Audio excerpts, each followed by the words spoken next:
We're very excited today to have with us three Duke alums. And we're going to have a panel on human trafficking, fighting human trafficking. What can we do? We'd like to first thank the sponsors of this event, the Sanford School of Public Policy, the Center for International and Comparative Law, the Duke Human Rights Center at the Keenan Institute for Ethics, the Duke University Program in American Grand Strategy, and the Sanford School's Policy Bridge. My name is Judith Kelly. I am a professor here at the Sanford School, and I work on human trafficking, and have been writing a book about what these ladies spend their lives doing. And so we thought it would be a wonderful event to bring these people down, to give the opportunity to the Duke community to learn more about human trafficking. So before we start the event, I just want to read the protocol, the Palermo Protocol definition of what human trafficking is, because it's a muddled subject. I'm not sure the protocol definition unmuddles it that much, but at least we'll all be on the same page. So, according to the Palermo Protocol to prevent and suppress and punish trafficking in persons, which was adopted in 2000 by the international community, trafficking in persons is the recruitment, transportation, transfer, harboring, or receipt of persons by the means of the threat of use of force, other forms of coercion, abduction, fraud, deception, abuse of power of a position of vulnerability, or the giving or receiving of payments or benefits to achieve the consent of a person who has control over another person. So those are the means: force, coercion, right? For the purpose of exploitation.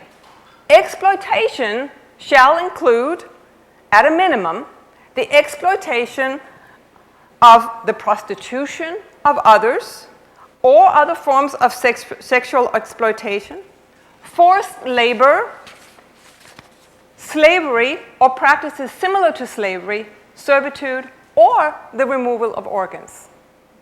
Okay, so that's what human trafficking is defined at in the international community. After we have our initial opening remarks and discussion up here, we would like to open up the floor to questions from you. And there are some microphone placed at the end of the back of the room here that you could queue up at if you're interested. We'll also have a mic that we can pass around. We do also want to recognize that we have another Duke alum who works on human trafficking with us today, and that's Libby Coles. If you would please stand up. She's the chairperson for the NC Human Trafficking Commission, and a group appointed, which is a group appointed by the North Carolina General Assembly. And Libby, what year did you graduate from Duke? Law school, 2008. 2008 law graduate. So welcome, Libby. We'll have a reception afterwards, so when this event is over, we'll invite everybody to go up and enjoy an abundance of snacks and hors d'oeuvres and wine and other things. And there'll also be a table with some materials on human trafficking from some organizations that have asked us if they could put out some materials, and we'll have some materials from the State Department as well. So, with all this preamble, I am thrilled to welcome our guests back to Duke. All three of them, as I said, are Duke graduates. They are women, and they're working for the US government in this area of human trafficking. First of all, in the center, we have Ambassador Susan Coppedge, who is our official title, the Ambassador-at-Large to Monitor and Combat Trafficking in Persons, and she's a senior advisor to the Secretary of State. She was confirmed to the Senate and appointed by President Obama in October 2015 to lead the US global engagement against human trafficking. She directs the State Department's office to monitor and combat trafficking in persons, which we'll hear much more about during this panel. Ambassador Coppedge previously served for 15 years as the Assistant United States Attorney in the Northern District of Georgia. She prosecuted more than 45 human traffickers in federal cases involving transnational and domestic sex trafficking of adults and children and labor trafficking. And Ambassador Coppedge received her undergraduate degree from Duke. Andrea Wilson is at the far end, and she joined the Office to Monitor and Combat Trafficking in Persons at the U.S. State Department in 2012. She's a foreign affairs officer, and she researches and reports on human trafficking around the world and encourages foreign governments to take actions to prevent human trafficking. And her portfolio in particular is Afghanistan, Bangladesh, Bhutan, India, the Maldives, Nepal, Pakistan, Sri Lanka. So she's got those countries completely under control. Oh. She's able to do this because she holds a Joint Masters of Public Policy and a Masters of Business Administration degree from Duke University. Finally, we have with us right here Amy Pope, who currently serves as the Deputy Assistant to the President and Deputy Homeland Security Advisor on the National Security Council staff of the White House. She leads the team of senior United States government officials to develop and implement solutions for some of the most high-profile challenges facing the country, including information security and exchange, trade and travel, economic development and competitiveness, and global health emergencies. More importantly, for the purpose of this panel, Amy Pope has an understanding of the network of U.S. government agencies that all cooperate against the fight in against human trafficking here in the United States. And she's a magna cum laude graduate of Duke University Law School. So let's give a welcome to our panelists.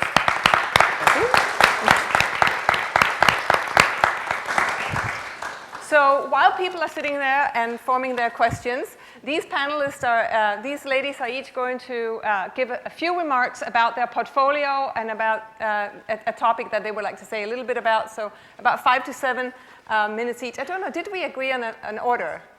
Okay, Ambassador, please. Because I brought a prop. So I actually brought the Trafficking in Persons report, which we also call the TIP report because everything in DC has an acronym for it. It's actually one of the hardest parts of my job was learning acronyms. But my office engages in international diplomacy on behalf of the State Department all around the world. And one of our tools of diplomacy is the report, and I'm going to let Andrea address that because she actually writes, as you heard, a number of countries that are in the report. My office also has an international programs component whereby we fund programs in foreign countries. We have 85 outstanding grants right now in 65 countries. And I didn't want to mess up exactly what they are, and because I'm in an academic setting, I wrote down a few of the academic programs that we have. We fund research efforts, including an effort from another law school, I hate to say, Michigan, who has a clinic in Mexico at a university in Mexico City where they work with trafficking victims there.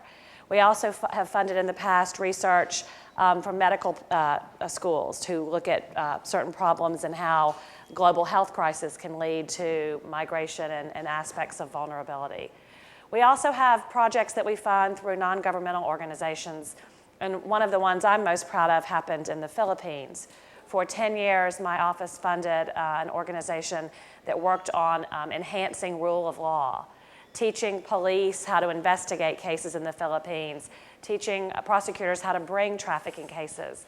And the Philippines has been working diligently along with the NGO, and for the first time this past year, we're given the best ranking in the TIP report, which is a Tier 1 ranking. I'm going to leave the definitions to Andrea. So we fund these projects for countries that may have a desire to do more, that have the political will to want to change the situation, but don't have the resources, so we can help with that. We also have a public engagement team at my office, and that team coordinates U.S. agency efforts to fight trafficking, multi-agency efforts. In my role as ambassador for the office, I chair the Senior Policy Operating Group, which contains individuals from the various agencies in the federal government, Health and Human Services, Department of Labor, Department of Justice, Homeland Security, variety of a dozen plus agencies and entities that work on trafficking. So we coordinate those efforts. Our public engagement team also works with non-governmental organizations here in the U.S. to raise awareness about trafficking and to engage the community here at home to look at this problem as well. Once a year, the Senior Policy Operating Group has all of our principals, meaning the Secretary of State, the Attorney General, Secretary of Labor, come in for the President's Interagency Task Force, where individuals report in on what their agencies are doing. And we do this in order to complement each other's efforts and build on them rather than be redundant. So that's really the components of my office. I can tell you that one of the most exciting things for me is the global diplomacy. I get to go and meet with officials in other countries and talk to them about trafficking there. And the reactions, as you can imagine, and as we might get into, run the gamut from what is the US doing, coming in here and telling us how we need to improve our laws and our situation, to countries that are really eager to share with us what they are doing to fight trafficking. For the former, I always talk about how this is an international standard, as Judith just read to you. It's an international definition, and over 160 countries have adopted that Palermo Protocol that she read. So I talk about how it's global, and I also talk about how the US evaluates itself in the Trafficking in Persons report. So we look at ourselves and make recommendations for what we can do better as well. The top ranking in the report is just meeting the minimum standards.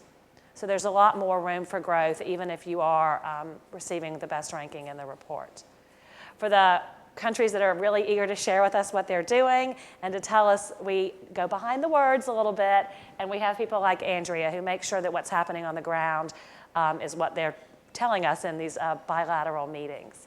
We get prosecution and conviction statistics, we check media outlets, we talk to NGOs in foreign countries.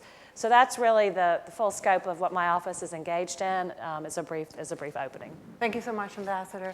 And Andrea, do you want to follow up with your comments? So basically, to talk about the TIP report, which Ambassador Coppedge mentioned, I've been on the Reports and Political Affairs team in the TIP office, the Trafficking in Persons Office of the State Department, for 4 years now. 2 years of that have been on this reports team.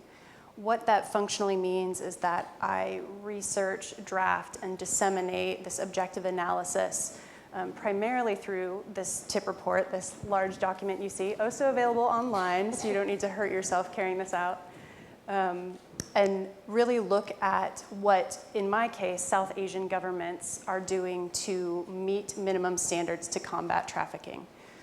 These minimum standards are actually codified in law. So in the US, we have the Trafficking Victims Protection Act, which Congress passed in 2000. This is largely in line with the UN Palermo Protocol, which Judith mentioned. And these minimum standards are what we use to actually rank foreign governments around the world to see if how they're working on trafficking, what the government is doing. And we really look across what we call the 3 Ps. So we're looking at, does the government prosecute traffickers? Do they protect victims? And do they prevent trafficking? These 3 Ps are in those minimum standards. And the way that we actually go through and document these is myself working with our US embassies overseas. So we are actually documenting not only trafficking trends around the world, but then also annually on a report calendar year, looking at what has the foreign government done. This, as you can imagine, as the ambassador talked about, sometimes makes for interesting bilateral engagement. It can certainly be contentious at times, but it's also obviously an extremely worthy effort. How we actually do this on an annual basis is with that assessment and with that tier ranking in the report, we look at where the gaps are. Where has the government action either not happened or where have outcomes not been produced? Based on that, we write recommendations obviously through the whole State Department, and we base our bilateral engagement on those recommendations. That engagement is going on year-round, and our bilateral work continues to expand. So I mentioned that the Act was created in 2000. The first report was in 2001. Since then, we have doubled the amount of countries that are in the report. In the 2016 report, which just came out in June, we have 188 countries which are ranked on that, and that includes the United States, as the ambassador mentioned. And then maybe to talk a little bit about challenges in this field. As I'm sure you can imagine, there are certainly challenges. To be an expert on an extremely complex topic, if any of you even sort of fully understood that definition, as you mentioned, then please come work for us. That would be amazing. So not only to sort of really understand this really complex issue, on my team, each person covers somewhere between 8 and 18 countries. As you can imagine, there's a lot of information to sort of prioritize every day, to quickly work through and read every day. Certainly that bilateral diplomacy that I talked about, it requires skills in relationship building and strategy, sometimes through these contentious and strained relationships. And then certainly, as you can understand, the issue itself can be very dark and depressing.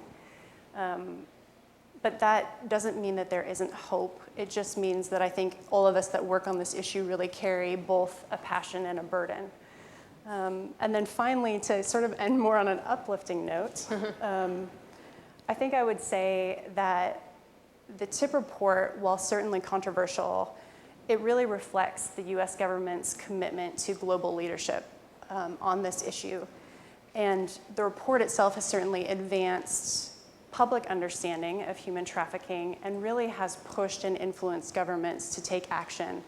We've seen this in governments actually creating, for the first time, laws on trafficking. We've seen it in their creation of action plans about what they're going to implement in the future. We've seen it in the implementation of how they're going to protect a victim that they have identified, and also certainly in the third P, the prevention mechanism. And so I think that it's through this that even though we're not going to solve this issue overnight, there's really hope for the future. And I think that we have seen change over the course of time as we've really pushed on these issues. And so I'm very proud of the work of the TIP office and the ambassador's work. And I'm very thankful for the experiences that I had at Sanford before that really helped me get into this office. And we can talk more about that certainly offline if you'd like to know. So thank you for having me, and I'm glad to be here. Thank you so much, Andrea. And I'll just add that, it's one thing for Andrea to sit here and say this. She works for the US government. She gets paid to say that the US has had a lot of impact around the world, and ambassador has to be ambassadorial and say diplomatic things. And so I just want to underline for this audience that I have been doing research in this area now for 6 years, and done a lot of both statistical analysis and case studies about the US diplomacy around the world, and have reached conclusions that are similar to what we've just heard up here, that it is astounding the level of diplomacy that goes on around the world. When I went in and analyzed the level at which this diplomacy takes place, I was also very surprised. It is not uncommon for heads of state or the foreign minister or heads of ministries to be involved in these meetings on the ground. And it is about half the time, at least I was able to calculate, actually handled by the ambassador, him or herself. This is an issue that the United States has chosen to allocate significant attention to, more so than one might expect for an issue like this. And it's an example of when we talk about the vein of US power in the global system, perhaps, that it's no longer the superpower it was, et cetera, et cetera.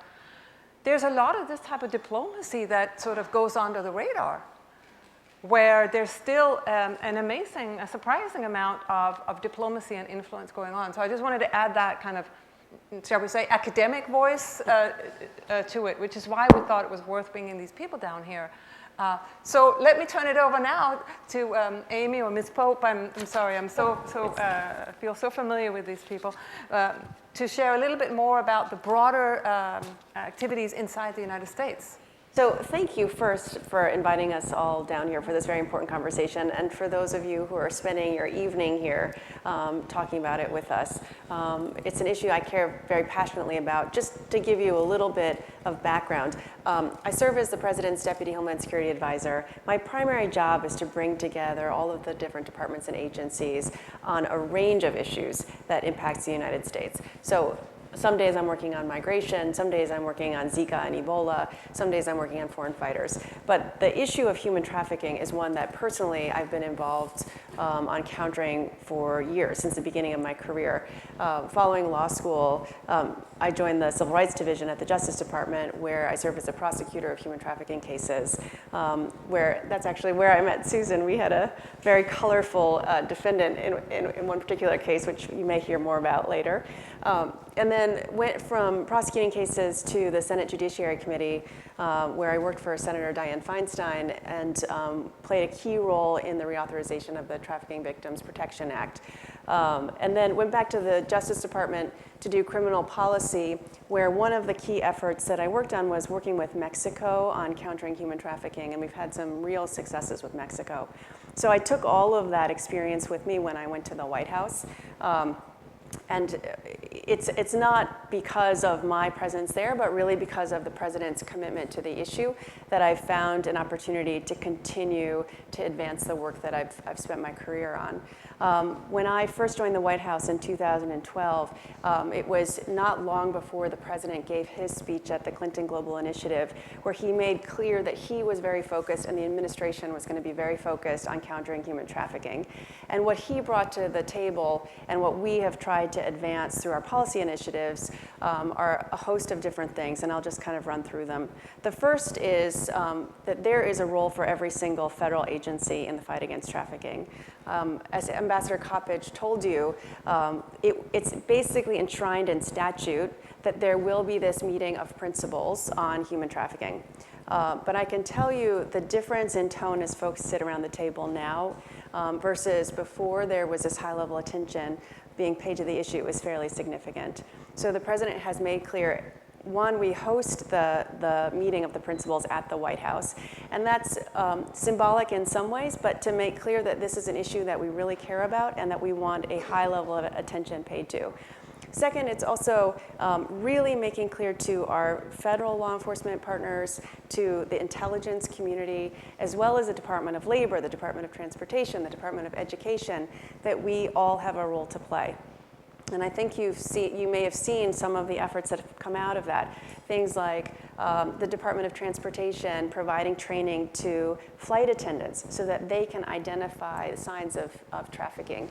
Or if you've been to airports, I've seen, for example, at Dulles Airport in DC, big posters documenting cases of human trafficking. They're just sort of graphic depictions of this is trafficking, this is happening in your neighborhood, building awareness. And more importantly, I think, is making clear to our intelligence community and our law enforcement community that trafficking is a very high priority. This is not something that we can just put sort of the softer-sided agencies to target, but that we really need to bring the different tools that we have to the game. So that's the first piece. The second piece is also thinking about how we use technology. I think this White House and this President has overseen a sea change in the way the government uses technology and uses the tools that technology brings to us. And that's significant. So one key example of this is there's a part of the intelligence community called DARPA. And these are the smartest people, the best brains that we have who work on a range of different technological solutions, scientific solutions to the thorniest problems. And DARPA has come up with a program that will crawl the dark web and identify indicators of trafficking and help to identify the networks of traffickers who are operating. So we can see from ads that you might find in a place like Atlanta, Georgia, we can connect to money transfers, we can connect to phone numbers that are throughout the United States, but also trace back to places across the globe. And that's so important to us because what what we're trying to do is frame the picture strategically so we know how best to use our resources, and so we can make sure we're going after the entire network, not just against individual traffickers. Third, we've really focused on victims. We've created a victim advisory council. We're bringing victims to the table. They meet with very high-level officials, Ambassador Coppedge, but also folks from the White House. And the clear indication, the clear message we want them to hear is that the victims' voices matter to us. Within the administration, in the past couple of years, the president has begun to issue an award for the organizations that have done the best job in countering trafficking. And some of those awards have gone to survivors of trafficking, people who have turned a terrible experience into a microphone for other survivors of trafficking, or into services for victims of trafficking. So really honoring victims, but not just honoring them, taking their experience and importing it into the way we do business so that we do business better. And the last thing I would say is in everything I do, I promise you the federal government cannot do it alone, and we don't always do it the best. So we've really focused on the supply chain. And that's why it's so good to see all of you here, because it is the demand for cheap goods that drives a lot of human trafficking. And so our goal is to work with multinational companies to identify the various parts of their supply chain to eliminate forced labor from their supply chain. We in the federal government have begun those efforts as well. We rolled out last year a regulation that requires that the federal government scrub its own supply chain to take out elements of forced labor in our own contracting. And we're lifting up the efforts of companies around the United States that are doing the very same thing. But that's a place where you all can be involved. We had a conversation before, at lunch before this panel, and I hadn't realized, but it was at Duke that the sweatshop, the Students Against Sweatshops started. And that movement has taken over and led to such tremendous change across the United States. So it's the same kind of work that you all can do to push forced labor out of our supply chain, out of whatever it is that you're buying, you're consuming.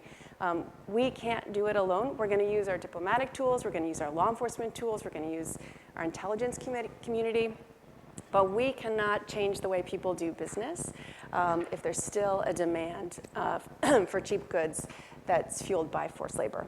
So that's where I invite you all to be part of the solution, to increase the awareness of what it is we're doing, and to hold us all accountable to make sure we're doing the best job that we can do. Thank you so much, Amy. I'm just going to start us off with a question, but as soon as I see anybody down by that mic, or anybody who wants to raise a question, I wish for this to be as open, as participatory as possible, and not a stage show. So if you have questions, please start thinking about them and line up. So one of the questions I wanted to ask you is, as you know, lots of numbers go around about human trafficking.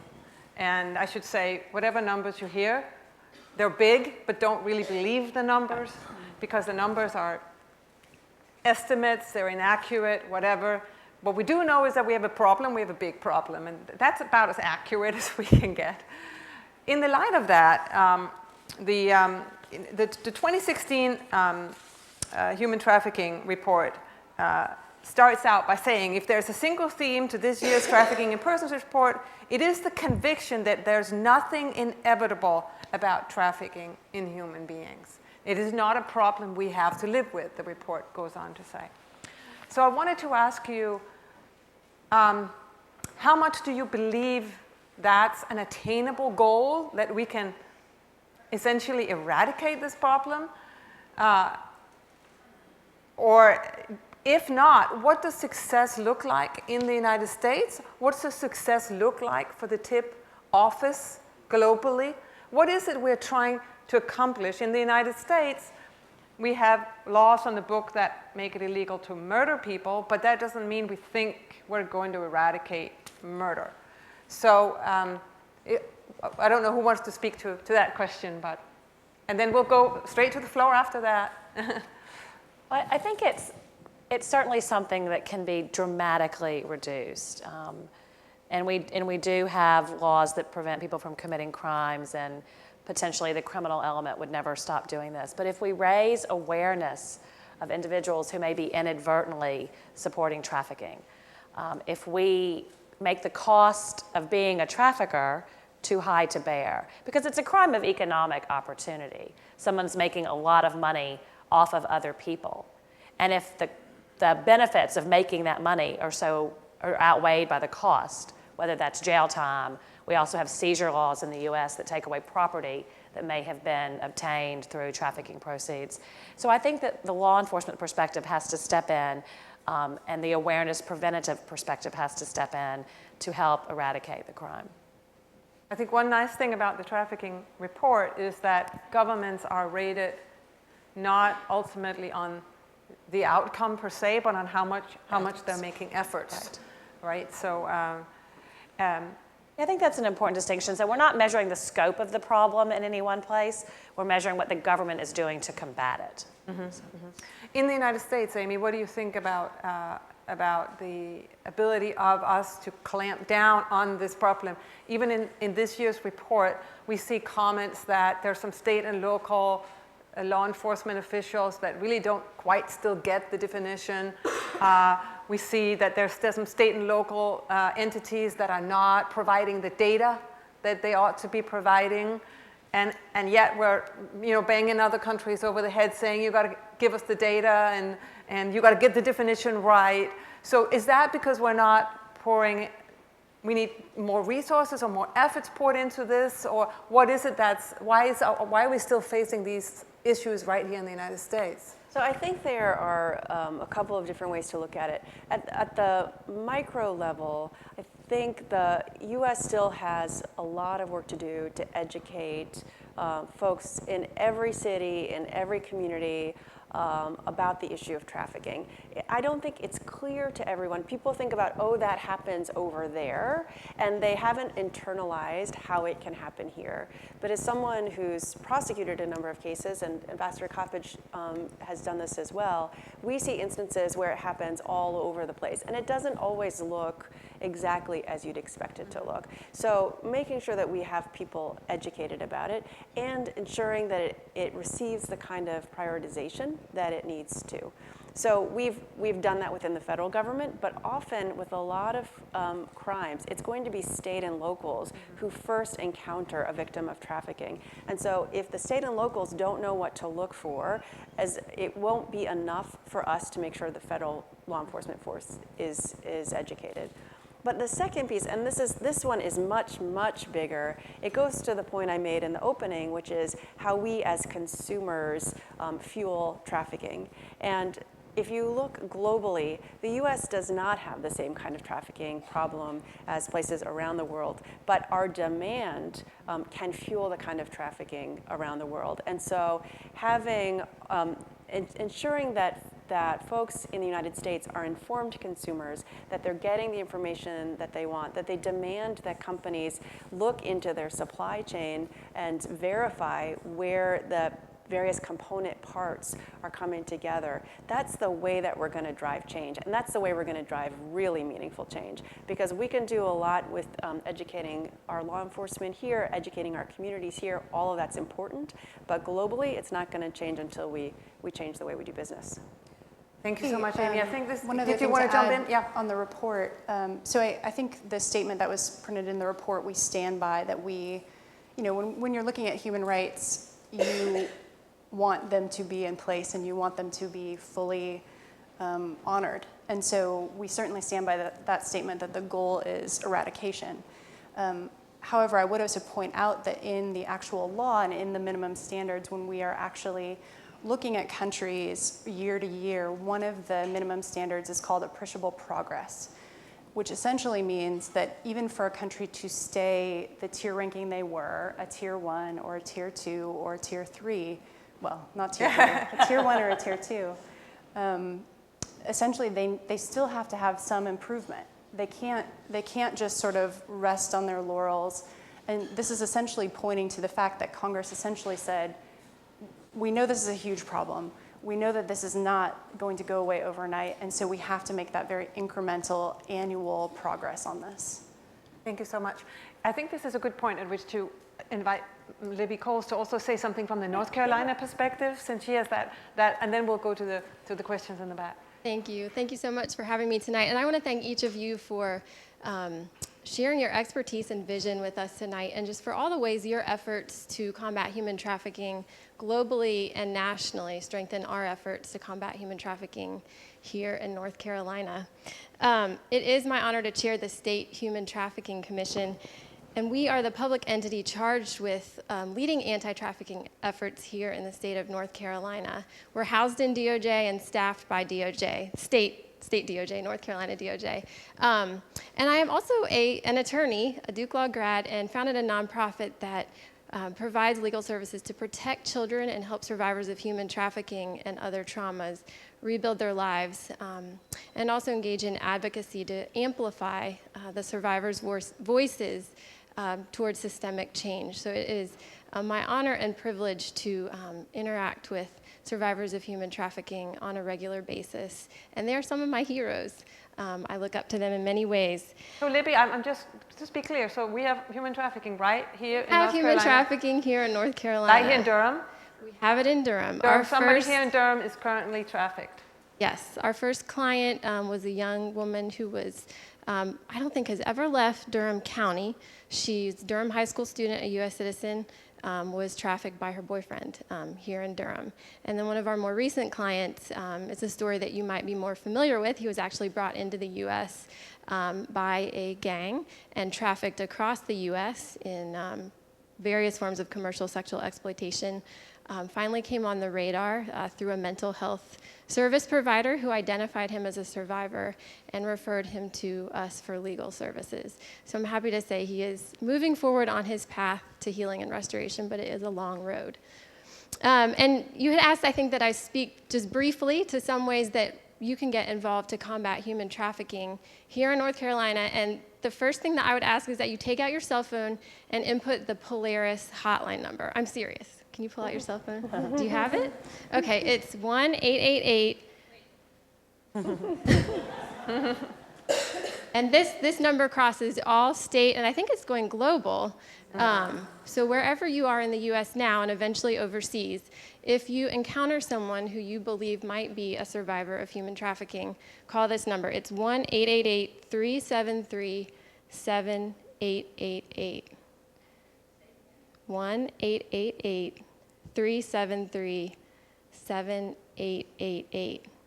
And this is a number that you can pass out, and please do pass this out to all the agencies and individuals in your various spheres of influence in your networks. It's a 24/7 hotline. It's multilingual. And for calls originating in North Carolina, the Polaris will refer the callers or the calls back to the state based on various regional protocols that we've established with Polaris. So the call will go to the appropriate service provider or law enforcement agency to follow up. And again, this is for survivors and also for tips. So please use that number. And then, as you might be aware, we have long session coming up here in North Carolina, and the commission is committed to pursuing a pretty aggressive agenda to strengthen state efforts to combat human trafficking. So being at the Sanford School, if you, like Quatley here, are interested in research or helping with those efforts, I have business cards upstairs. Please get in touch with me. We can use all the help we can get, and especially from Duke students. You can sign up for the Human Trafficking Commission's listserv upstairs as well to get updates on various state efforts. We have so many things going on. I wish I had time to talk about them all, but everything from mandatory training for law enforcement to trainings we're planning, multidisciplinary trainings we'll be holding regionally in 2017 and 2018. We have a statewide PSA campaign about to launch in the fall. I will give special recognition to UNC and the IRENA project. If you're going into journalism, connect with them. And also UNC's Project No Rest is focused on ending trafficking in the child welfare population here in North Carolina.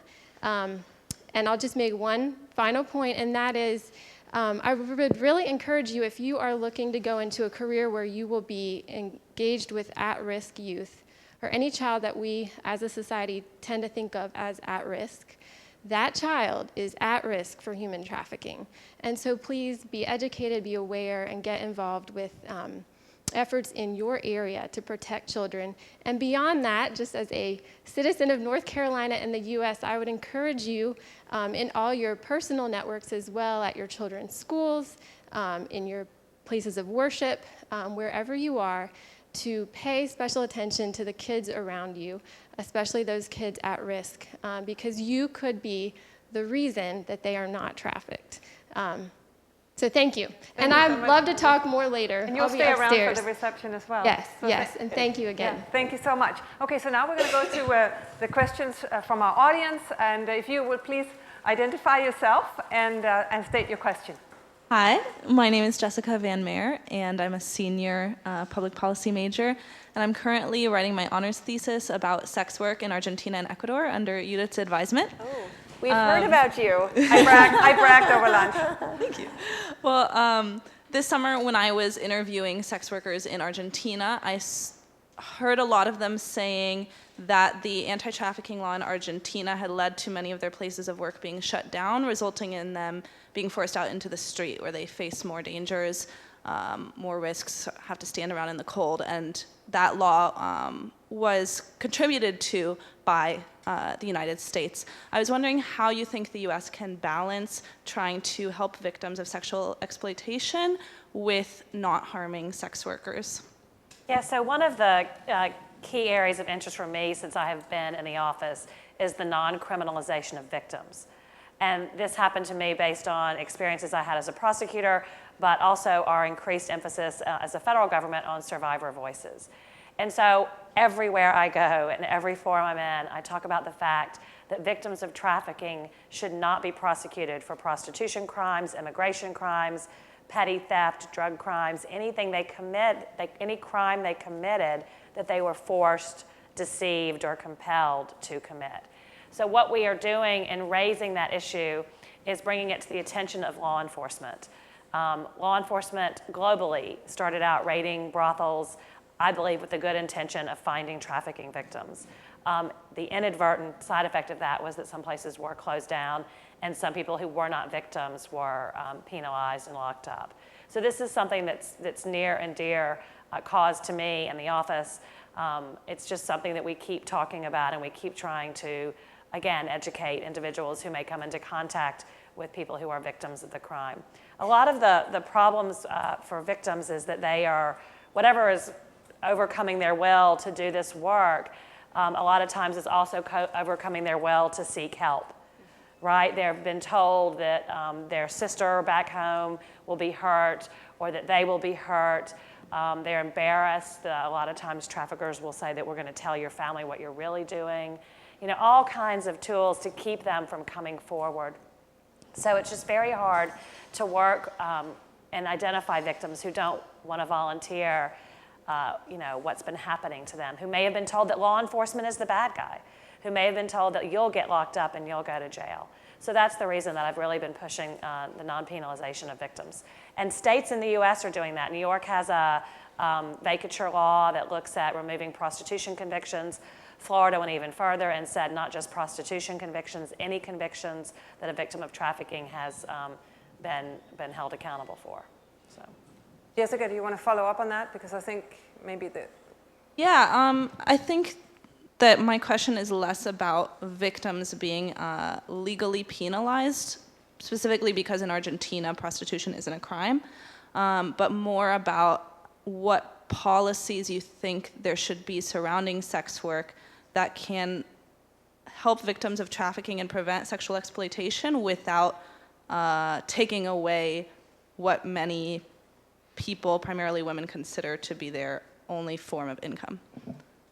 Yeah, so I think that the US perspective is that prostitution is kind of always going to lead to trafficking of some individuals, legalized prostitution. And so we have to find a way to identify those who are victims of trafficking and those who are not. The TIP report does not have a requirement as to what laws a country may or may not have with respect to commercial sex.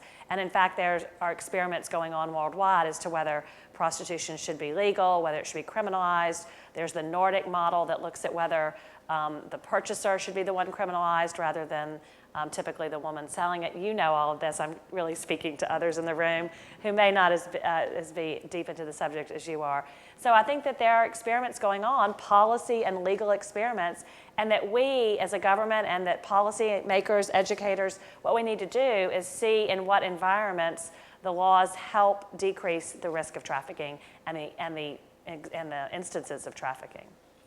All right, thank you. Thank you. I'm sorry, I don't know your name, but if you please introduce yourself.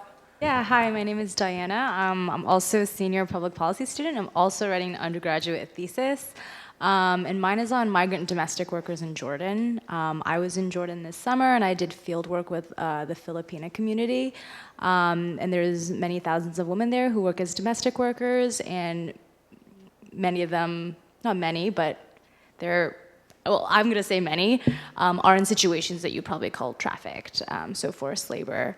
And one of the problems that the women I was with was running into is that because they're transnational migrants, there's no one that is really accountable to them. So like the government, the Jordanian government doesn't feel like, they're non-citizens, so they don't feel like they really have to take care of them.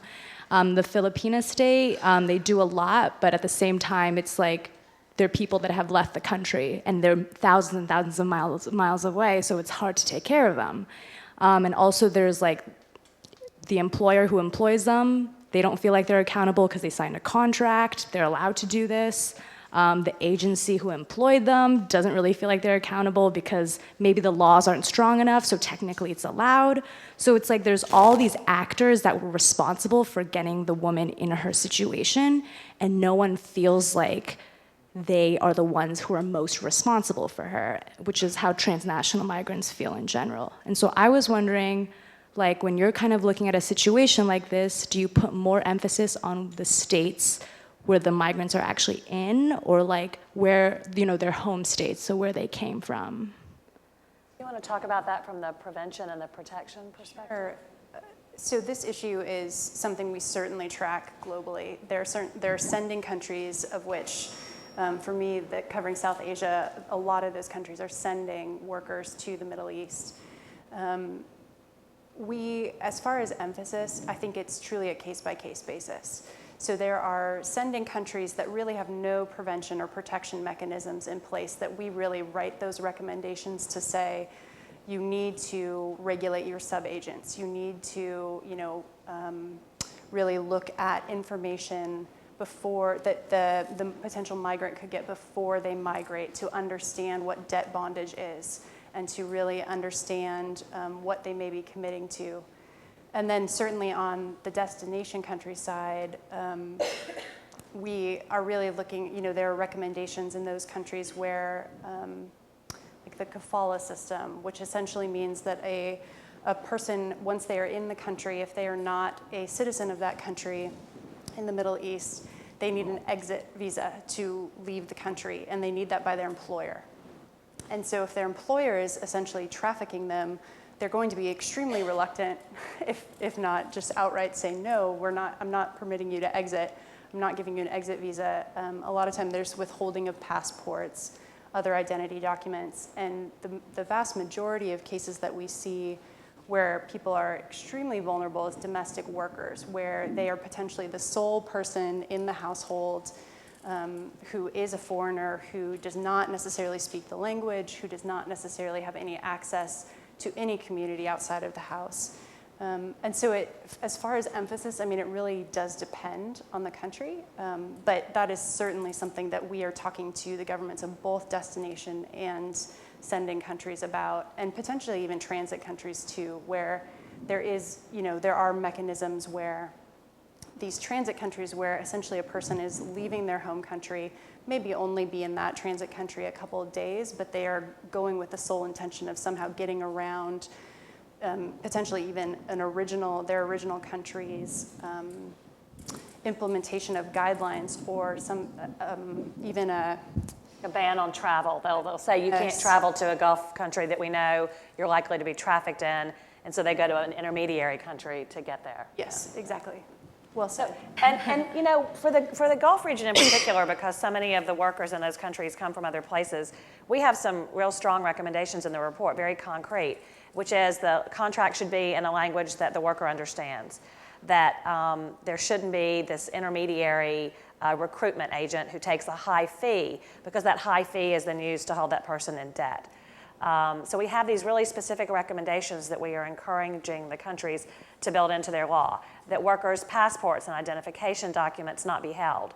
Frequently an employer will say, you know, I'll keep your documents safe, and then you can't leave the country without them.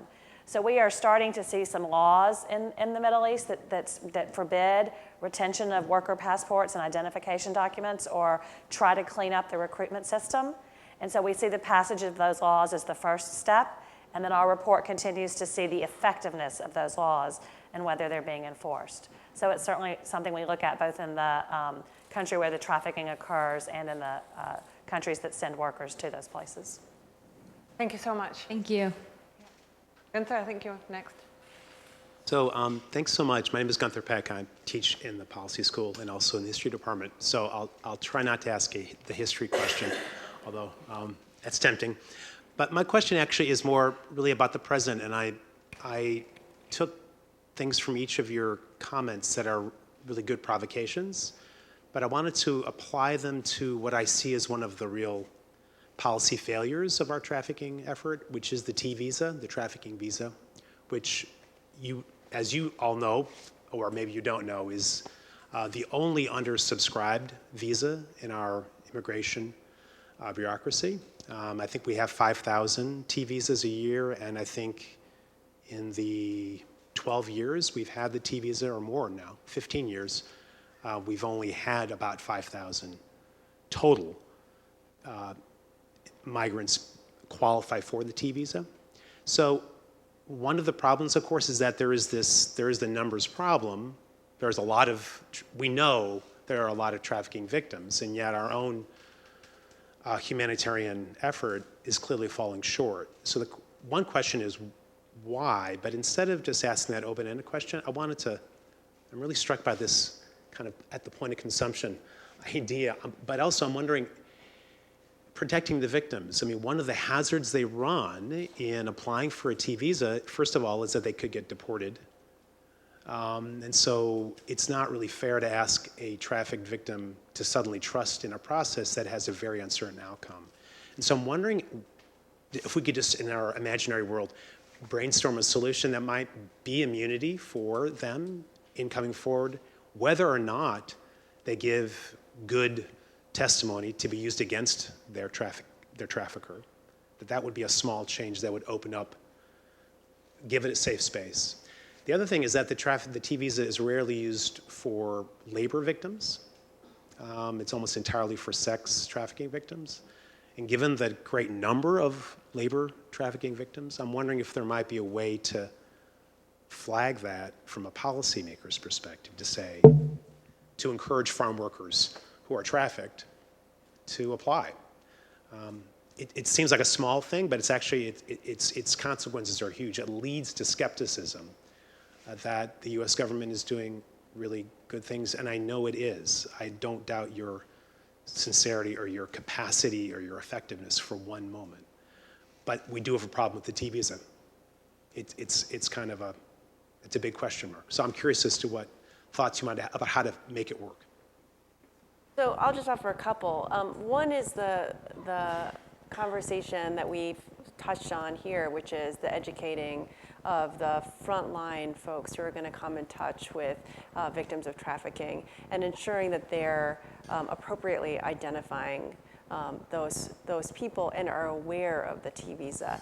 It's not, I've certainly in my experience come across folks whose initial reaction to a migrant who's claiming forced fraud or coercion is skepticism and sort of interrogation along the lines of, well, were you really, did you, and it's really complicated by the fact that most of the people, foreign nationals we see, who are coming to the United States, many of them really do want to work in the United States and really did want to leave their circumstances at home, and that's what created the vulnerability that the trafficker then exploited.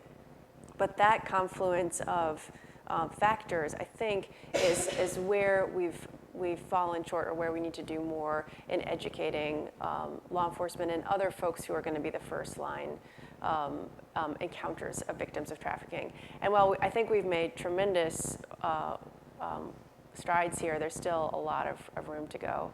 The other piece that I think we really need to grapple with as a policy community is how do we deal with these victims of exploitative labor practices in more meaningful ways. So the trafficking victim, if you followed it, it was very complicated, but the bottom line is that you have to show force, fraud, or coercion, that somebody was forced against their will to provide labor. And when you have a circumstance where someone may be exploited, but they really wanted to be here, they really wanted to leave the United States, or to leave their home country for the United States, it becomes murky. And so should we as a policy community, and I won't say this in my official capacity, but sort of invite you all as students of policy and persons interested in policy, rethink that definition and provide additional tools for persons who are exploited, who may not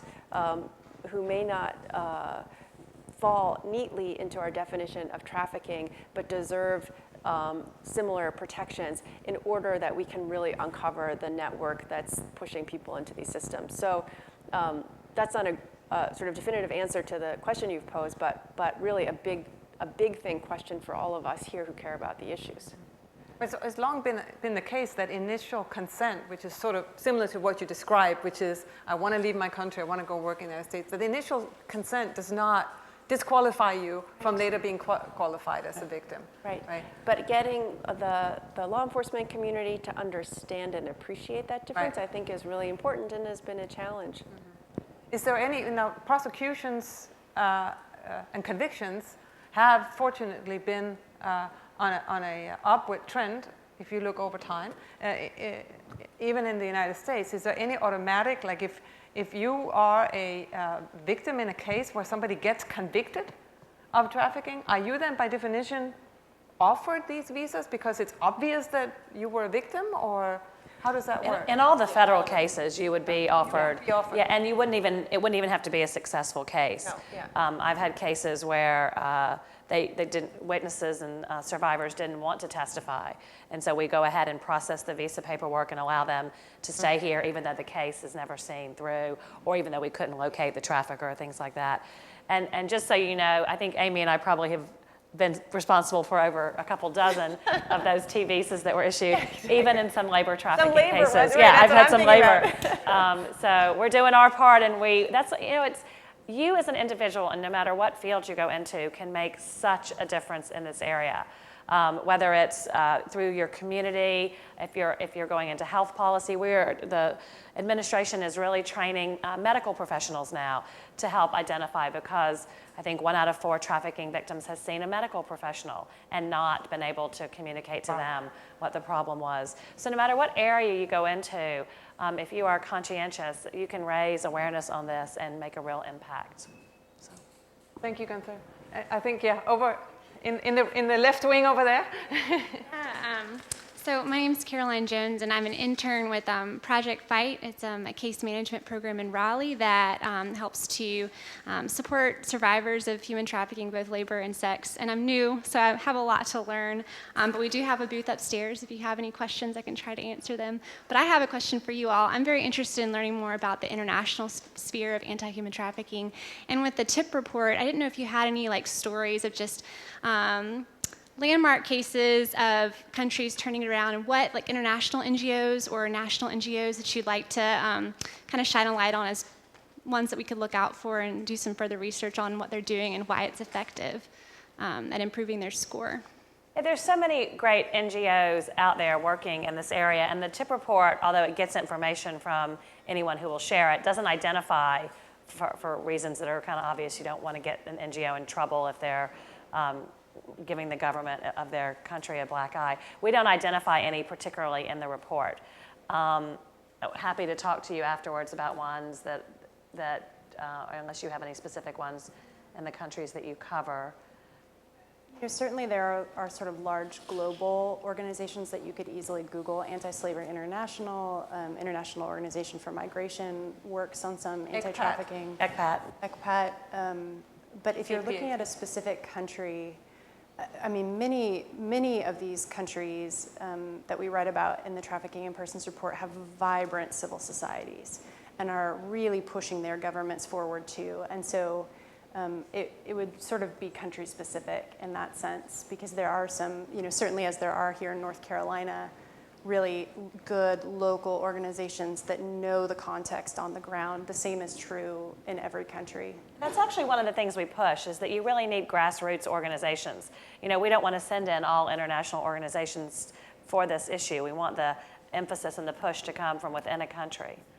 I was also just add that the Polaris organization that was mentioned earlier has a website where you can go on and click on any country, and you can see the organizations that are working in those countries, and it is flagged that Duke undergrads actually contributed to this database. So that's just a nice feature of it. Okay, we'll move to the next question, please.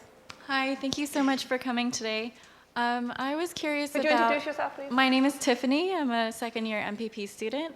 I am curious about the P for protecting children, if there were specific initiatives for rehabilitating survivors in this country, and if there were funding streams for that, and just wondering if you could elaborate on what it means to protect the ones who are already here and discovered.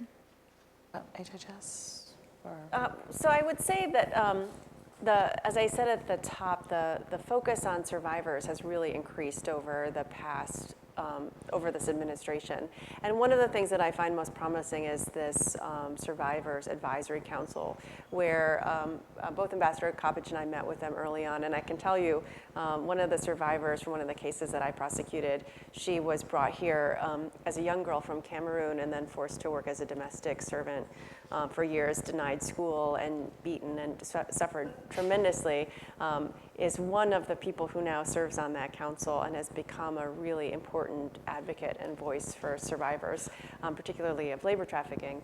And that community has created a tremendous amount of support for survivors of trafficking, and it comes in a whole range of different flavors, if you will. I've seen organizations develop for survivors of sex trafficking, for transgender folks who've been trafficked, for labor trafficking. And what we do is provide resources to them. The federal government basically helps support them. But I think what we've learned is that it's best when those efforts are coming from the community itself, and that we help lift them up, and then we help give them a voice so that they influence our policy, but we otherwise give them the space to act because we've realized that they just have the best sense of what survivors of trafficking need to recover. And we hope that the Advisory Council's first report will be out. Are we in October yet? No. We'll be out in October. We're almost there. And so be on the lookout for that, because again, who can better inform our policy than people who could have benefited from it? Like, what would have prevented someone from being trafficked? Well, they can tell us better than we can working on the margins. So we're really excited about that, and it should be out in October. Thank you so much. Next. My name is Kelly Hunter. I am a first-year PhD student here at the Sanford School. And my question is about multilateral cooperation. You've spent some time talking about bilateral cooperation that you've had. You've talked about the TIP report and how the U.S. government is really taking a lead in the global arena on this issue. I'm wondering what sort of efforts have been made on that multinational, multilateral cooperation front. It just seems like this is an issue where if there's such an almost endless supply. I know that's not technically true. There's not an endless supply of humans, but it seems if things are shut down in one country, that people can just move to another country and start trafficking people from another country. So it seems like there needs to be a lot of cooperation on this issue. I was wondering if you guys could speak to that at all.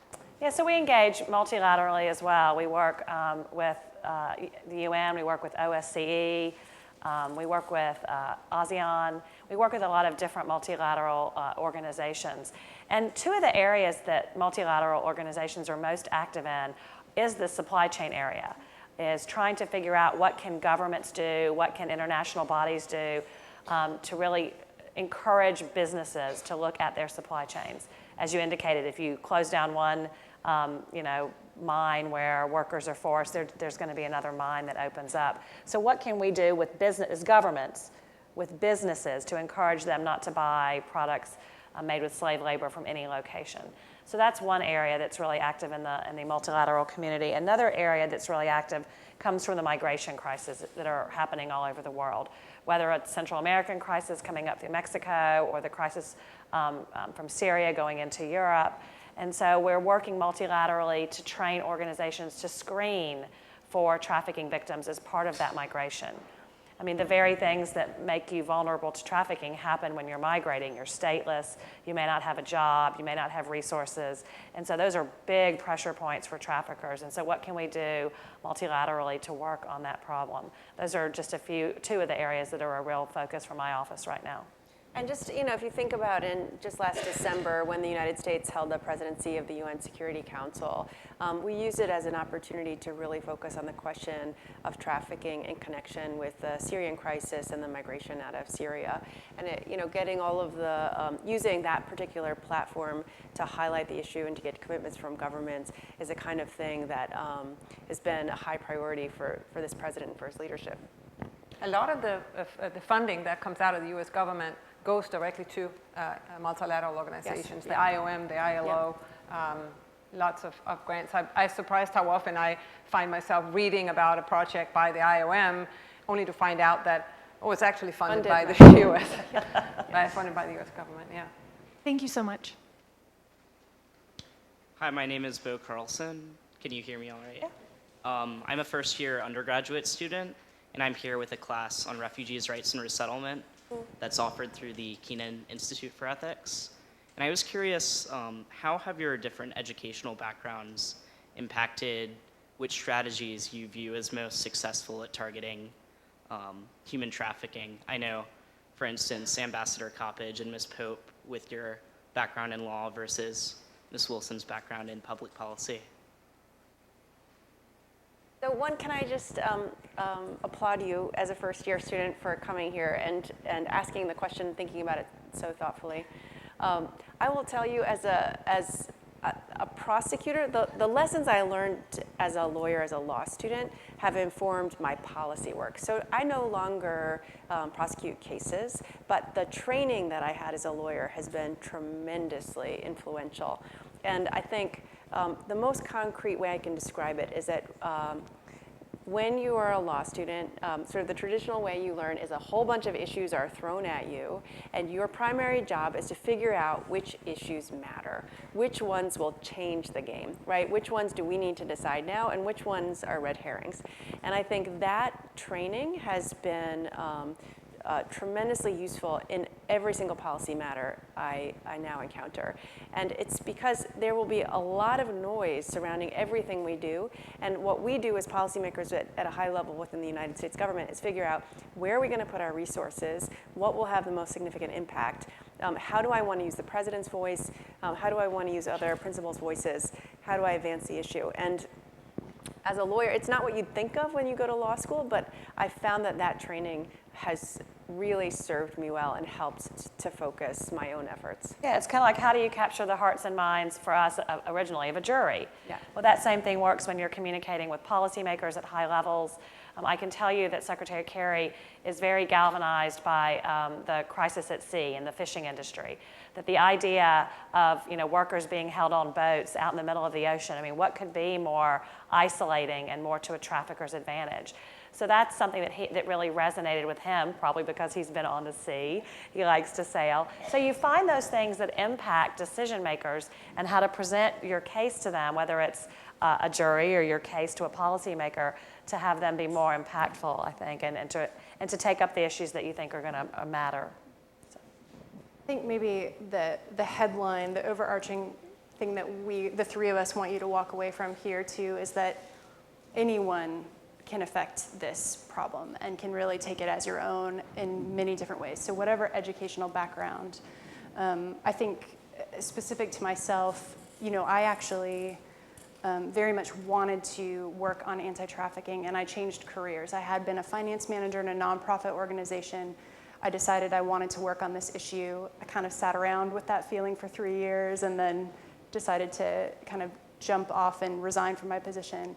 But I actually came to Duke specifically to get more credibility and knowledge on it, and I chose to do the MPP to really understand policy and systems and institutions, and the MBA to really understand how do companies organize themselves, what are the economic drivers around people and profit and planet, and how are they thinking about that for their supply chains. And so that tends to be how I look at it. Like I'm really looking at how do things work? How in the countries that I'm working on, how is it working there? Where is it broken? And how do we fill that gap? And so but that's because I sort of chose that path. I think, as Amy and Ambassador Coppedge have said, they went to law school, but they also have used that and used all of their experience towards leveraging their careers right now and leveraging the tipping points as they're working on trafficking. Thank you. I think we have just time for one last question. Thank you. I hope it's a good one. My name's Adam. I'm a first-year MPP student here at Sanford. Specifically with the refugee population, some estimates have it as the most refugees are people moving about the world since the end of World War II. Within that population, what would you say is the largest threat to those refugees from a human trafficking perspective?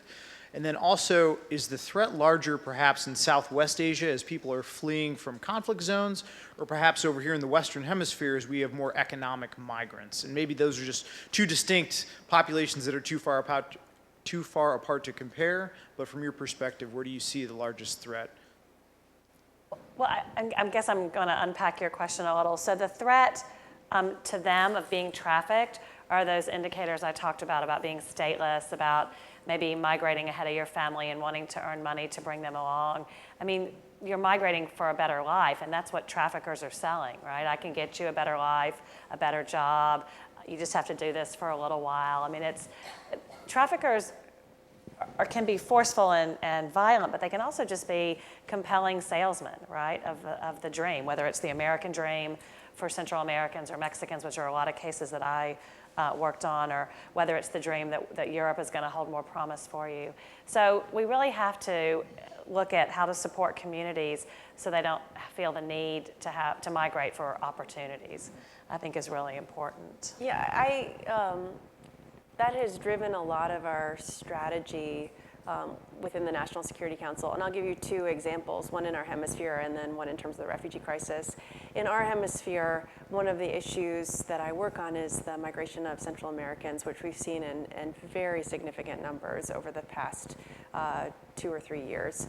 And what is driving those migrants are a host of problems: economic insecurity, corruption within their governments, gang violence, increased amount of cocaine and drug trafficking throughout their countries. And one of our responses to that is to significantly increase our development assistance in those countries, because we can manage the problem at our border, but the drivers are going to persist unless we take that on directly. So that's the president has asked Congress for $1 billion this year, last year, to make those kinds of investments, and we have really pivoted as the U.S. government to significantly enhance our investments there. At the same time, if you look at the refugee crisis, I don't even think it's just a couple of estimates. It is, I think, at this point widely acknowledged that the number of displaced persons is the highest we've ever seen since we've been documenting the number. I think it's now 65 million people, and it's part of why the president led just a week ago at the UN General Assembly this refugee summit. And what we're trying to do is bring other foreign partners into the solution. And some of those solutions are getting foreign partners to step up in terms of resettling refugees. And some of those solutions are providing opportunities to work and opportunities for education to the refugees who are in place. So when you go to who's at risk for being trafficked, if you are a refugee who's been driven out of Syria because your hometown has been bombed and there's nowhere for you to go, if you flee to another country where you cannot work legally or where your children cannot be educated, the vulnerability of that person goes up significantly, and the opportunities for that person to be trafficked also go up significantly. So our goal is to break down those barriers for people to find opportunity wherever they may be, so that they're not subject to the exploitation of traffickers. Thank you. Well, before we wrap up, I want to remind everybody that we have lots of goodies upstairs, and we hope that you will join us not only in consuming those, but also in continuing any conversation you may want to continue with our panelists. I'll close by just pointing out two Duke-related things. One is that Terry Sanford, who is the namesake of this school, encouraged us to have outrageous ambition. And we hear this often, and we might think that trying to fight trafficking or to even eradicate it is an outrageous ambition. But it's a problem that we really can't afford not to try to do something about. The scale of the problem is, we're just not talking about the migrants. We know that Europol has misplaced 10,000 children. Yes. Really, like, they just don't know where they are, even though they registered them as refugees. So it is perhaps outrageous to try to think that we can combat this problem, but it's one that we must try to combat. And secondly, Duke's motto today is knowledge in the service of society. And here we have 3 Duke alums, and I think they embody that we can put knowledge in the service of society. So I think you're a wonderful example to our students for what you can do with different types of Duke careers, as you have, including Libby Coles. Thank you for coming as well. So let's give our panelists a hand.